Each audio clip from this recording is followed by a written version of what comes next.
Fala pessoal, vocês sabem me dizer qual rifle ou carabina semiautomática mais vendida e mais popular entre os civis americanos? Só para vocês terem ideia, durante a pandemia, em 2020, foram vendidos mais de 2,8 milhões de unidades e variações dessa arma. E quando a gente olha as estatísticas em relação a crimes violentos, estatísticas oficiais, a gente descobre que somente 2,6% de todos os crimes aqui nos Estados Unidos ocorreram com essa arma sendo utilizada. Ou seja, mais gente morreu de machadada, facada, marretada do que com um tiro de um desses rifles. Se você curte armas de fogo, aposto que você já sabe de qual rifle eu estou falando, e é sobre a AR-15 que eu vou falar hoje. Então, por favor, assista aí o vídeo até o final. Se você ainda não fez, por favor, mande aí a sua curtida, compartilhe com seus amigos, envie seus comentários, porque vai me ajudar bastante com o algoritmo aqui do YouTube. Vamos lá para o vídeo.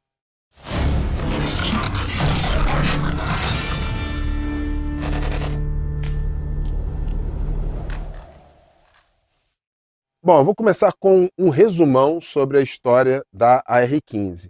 O objetivo desse vídeo é falar um pouco mais das diferenças das configurações e até porque eu considero a AR-15, dentro de determinadas situações e cenários, como sendo a melhor arma para defesa domiciliar, principalmente em regiões rurais, em sítios, fazendas, em casas.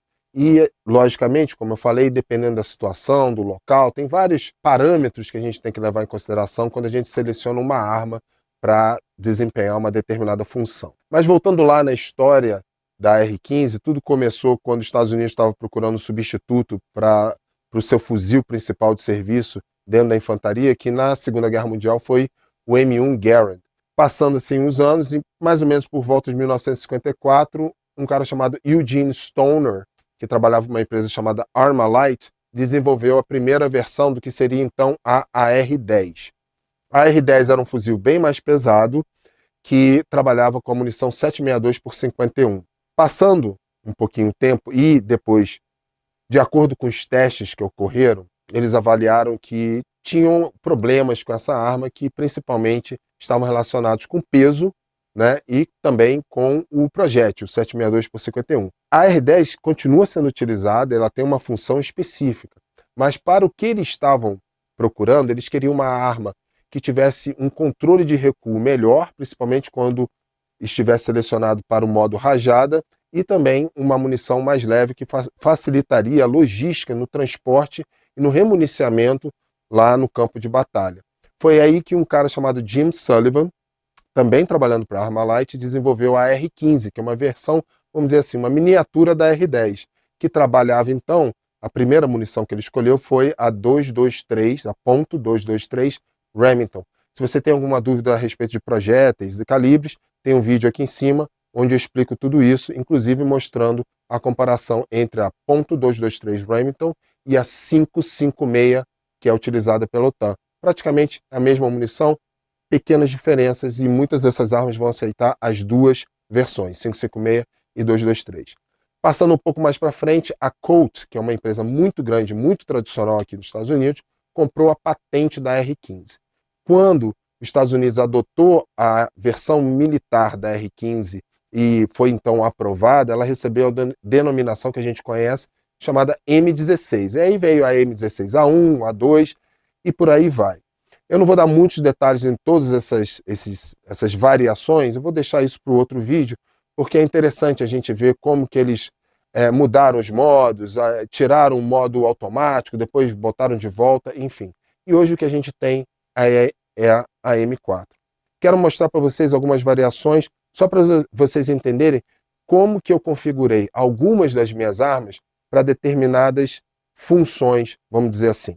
Bom, vou mostrar para vocês 4 exemplos de AR-15 que estão configuradas, cada uma com uma missão em mente. Outra coisa é que eu não vou dar muitos detalhes, da mesma forma que quando eu for lá na minha academia fazer alguma demonstração de como fazer um rastreamento dentro de uma sala, a gente resolveu não fornecer muitos detalhes técnicos, então alguma coisa pode estar ali meio off, mas vocês, por favor, só pensem que eu não quero passar muita informação para as pessoas erradas, então a gente preferiu fazer assim, deixar às vezes um pouco mais superficial. Então vamos lá, para começar, eu vou pegar essa aqui. Ela é bem básica. É uma R15 normal, com um cano de 14, 13,5 polegadas, e ela tem um quebra-chama normal, que é esse dispositivo aqui na frente, vocês podem ver. E ela tem um Red Dot sem magnificação, ou seja, é 1x. Ela tem a sua coronha ajustável, é uma coronha modificável, e tem essa empunhadura aqui na frente para essa arma poder estar dentro da lei do estado da onde eu moro. Existem aqui alguns critérios e, enfim, essa arma para cair dentro do critério e estar de acordo com a lei do meu estado tem que ter essa empunhadura frontal. São coisas que não fazem sentido, mas enfim. Essa arma aqui, do jeito que ela está, bem básica, aliás, o calibre dela é 5,56 ou 2,23, eu usaria com confiança para tentar atingir um alvo até 100 metros. Posso eu alcançar um alvo a uma distância maior? Absolutamente, porque a arma tem capacidade para isso. Fica só a limitação em relação à mira. Como essa mira não tem nenhuma magnificação, limita mais o alcance. Então é mais devido a uma deficiência, vamos dizer assim, visual, do que a capacidade da arma chegar até lá. A gente tem a alça e a massa da mira normal. Caso eu tenha problema com o Red Dot, eu posso usar como backup. Enfim, é uma AR-15 normal. Ela não tem nada absolutamente demais sobre essa arma. Num outro vídeo eu vou explicar para vocês os prós e contras da AR-15, mais detalhes, vamos fazer comparações com a AK-47, por aí vai. Tem muita coisa boa aí para vir pela frente. Bom, essa aqui é muito parecida com aquela, porém ela tem um cano mais curto e ela tem dois detalhes que eu traria atenção para esses detalhes. Então o primeiro é que eu não tenho um quebra-chama aqui na boca do meu cano. O que eu tenho é um escondedor de chama. Não sei se chama assim no Brasil, aqui a gente chama de flash hider. Vocês vão ver aqui na frente esse dispositivo na boca do cano. Qual é o objetivo dele? É não permitir nenhum tipo de chama sendo expelida aqui conforme eu atire com essa arma. Então o que acontece? Se eu estiver numa posição que eu estou tentando ficar mais escondido, né, e evitar que a pessoa consiga ver da onde que os tiros estão saindo, essa arma vai proporcionar essa vantagem por ter esse dispositivo que não deixa, então, aquela chama toda sair aqui da frente. Então isso aqui é uma forma de esconder a chama e é também um adaptador para o meu supressor. O segundo detalhe é que essa arma aqui não está eu não utilizo o calibre 5,56 ou o calibre 2,23 nela. Eu uso um calibre chamado 300 Blackout, que na verdade é um 7,62 mais curto. Por que eu uso? Porque com essa munição eu consigo utilizar uma munição subsônica, ou seja, abaixo da barreira do som, que com um supressor vai fazer que todo o conjunto fique absolutamente muito mais silencioso até que uma 5,56. Então, apesar de eu estar trabalhando com um calibre que praticamente é uma 7,62, é uma 300 Blackout, por ela ser subsônica, eu poderia usar a 300 Blackout supersônica, mas eu decidi usar 300 subsônica com o supressor, justamente para fazer com que essa arma seja super silenciosa. Ela também tem outro detalhe, não sei se vai dar para vocês verem, além desse detalhe aqui, que é o escondedor de chama, esse Red Dot, ele tem uma particularidade, não vai dar para vocês verem aqui direito, mas ela tem tipo uma gradinha na frente, bem aqui, que não afeta a minha visão, porém, de longe não tem como ninguém perceber qualquer reflexo do laser que tem aqui dentro, do emissor que tem aqui dentro, batendo no vidro da frente. Então, talvez assim vocês consigam ver. Esse Red Dot, ele tem essa especificação. Não sei se dá para ver aqui, tomara que tenha dado para ver.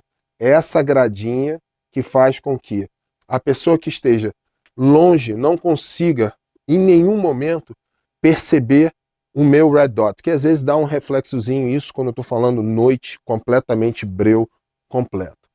Essa outra arma aqui é a arma da minha esposa. Ela é uma, também, ela é uma 556-223, aquela era uma 300 Blackout. E essa aqui já tem um outro objetivo, ela não tem um flash hider, ela não tem o escondedor de chama, ela só tem um quebra-chama normal. Ela tem aqui a sua regulagem padrão e a grande vantagem dela é que com essa aqui eu já consigo estender o alcance dela de 100 metros para até 300 metros com confiança. Por quê? Eu tenho o meu Red Dot, que é da Vortex, normal, e ao lado dele, aqui eu tenho um magnificador, vocês podem ver que fala 3x, né?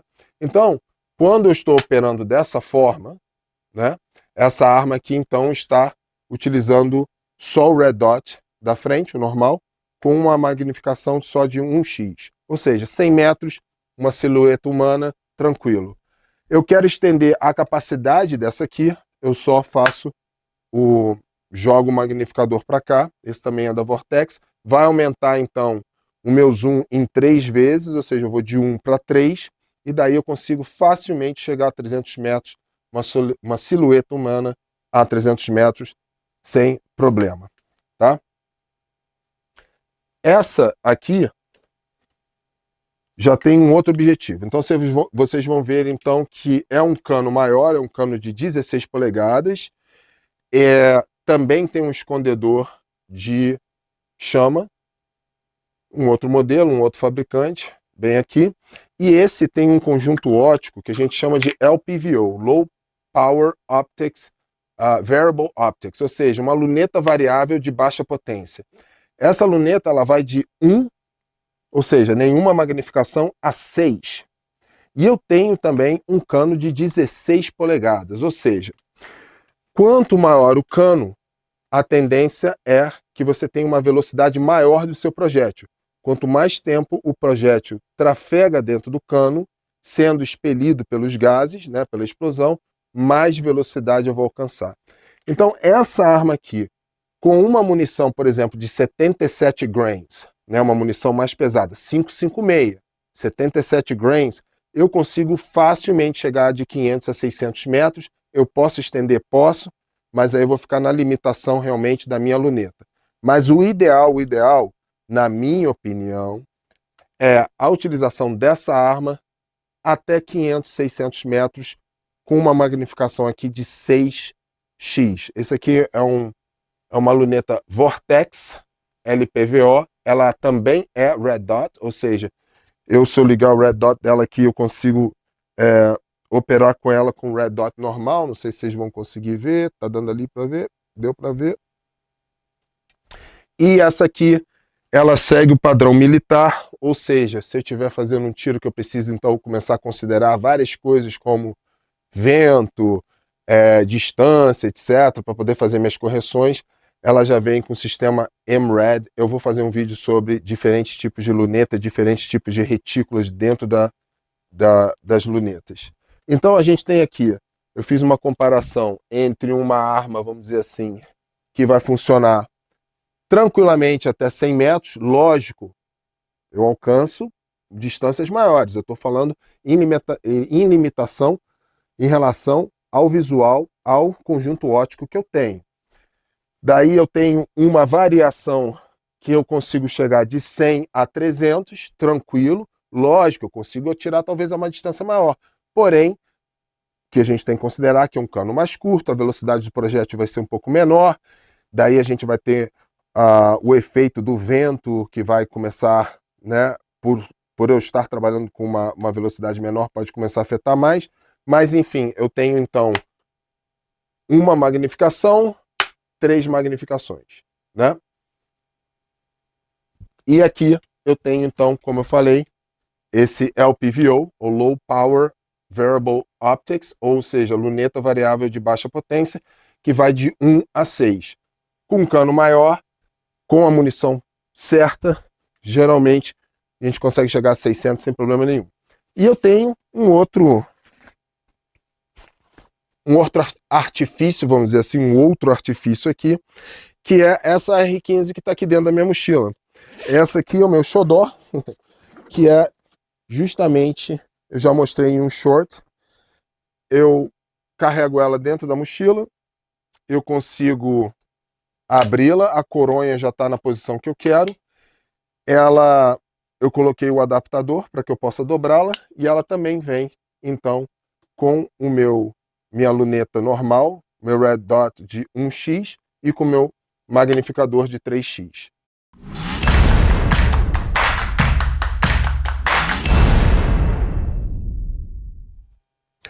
Então eu trouxe aqui para a academia a minha 300 Blackout porque ela tem um cano mais curto. Se vocês repararem, ela está numa configuração agora de treino, por isso que o magazine ele é azul, para indicar que então eu estaria usando uma munição de treino, uma Simunition, com um ferrolho específico para o Simunition, novamente, né? E com essa ponteira para indicar para as pessoas saberem que a arma está configurada para treino com esse tipo de projétil, que ele é como se fosse uma cápsula de tinta e substitui um projétil para um treino desse tipo. Esse ferrolho não dispara uma munição normal. Então, por que eu estou trazendo essa arma aqui para vocês verem? Primeiro, um detalhe bem simples, a minha bandoleira, eu sempre trabalho com ela nessa posição, acima do ombro e abaixo da axila. Eu não uso nunca a minha arma como nessa posição tipo colar, porque se eu tiver que lutar contra uma pessoa tentando agarrar o cano da minha arma, eu consigo reter essa arma e trocar para outro tipo de ferramenta, né, uma faca ou uma pistola, sem o risco de ter essa arma sair de alguma forma do meu controle do meu corpo. De novo, 300 Blackout, com um cano mais ou menos de 11,5 polegadas e com um Red Dot normal, sem magnificação, ou seja, é 1x. Essa arma aqui, então, como eu falei para vocês, excelente até 100 metros, posso alcançar uma distância maior, mas eu fico só limitado ao meu Red Dot, porque não tem magnificação, ou seja, eu só fico limitado ao visual. Então eu não vou mostrar para vocês a técnica exata de como entrar num tipo de aposento como esse, mas eu quero mostrar para vocês o detalhe da escolha certa do equipamento, porque nesse caso aqui, por ter um cano mais curto, eu não vou me expor nessa entrada, eu vou conseguir fazer uma entrada dinâmica mais rápido. Outra coisa que vocês vão reparar é que eu não vou tirar essa arma do meu ombro. Então eu não vou entrar na prontidão alta, não vou entrar na prontidão baixa e não vou entrar com meu rifle sobre o meu ombro. Essa é uma das grandes vantagens, ou seja, se tiver uma ameaça ali dentro, a minha resposta é muito mais rápida. Então se eu fosse fazer aqui o corte, eu já estaria com essa arma online, ou seja, em linha, para caso alguma ameaça surja nessa distância aqui no vão da porta. Então, em nenhum momento eu preciso fazer isso. Isso é numa situação também de rastreamento e de varredura, quando eu estou operando sozinho. Se eu tivesse outras pessoas comigo, isso mudaria. Então, não vou dar detalhes da técnica, para não passar detalhes, né, que podem ser observados por pessoas erradas. Aqui é só para a gente notar a entrada. Eu estou fazendo minha varredura, estou com os dois olhos abertos, estou vendo o meu Red Dot, estou ali fazendo o meu corte. Cheguei aqui, não estou em nenhum momento entrando dentro da sala com o meu cano. A vantagem é essa. Vocês vão ver que eu vou conseguir entrar aqui de uma forma bem fácil, né? Só para vocês verem mais ou menos a largura, o comprimento total da arma em relação à largura da porta. Então, na hora que eu for fazer a minha entrada, em nenhum momento eu tiro o meu rifle dessa posição aqui. Então, daqui eu já consigo entrar facilmente, fazer o meu rastreamento, a minha varredura, sem ter que trazer a arma para cima do ombro, como vocês já devem ter observado em vários vídeos no YouTube, outros treinadores, sem entrar com a arma na posição de prontidão alta ou prontidão baixa. A vantagem, novamente, está nessa parte de eu entrar com a arma dentro do local da minha varredura, sem tirar ela da estrutura que eu montei. Então, isso é só para dar um exemplo. Agora a gente vai mostrar para vocês, eu e minha esposa, lá no stand, lá no range, né, do lado de fora, onde a gente estava fazendo um engajamento com alvos a mais ou menos 50, 100 metros e um a 150 metros de distância. E eu vou mostrar para vocês 3 rifles em ação.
Re...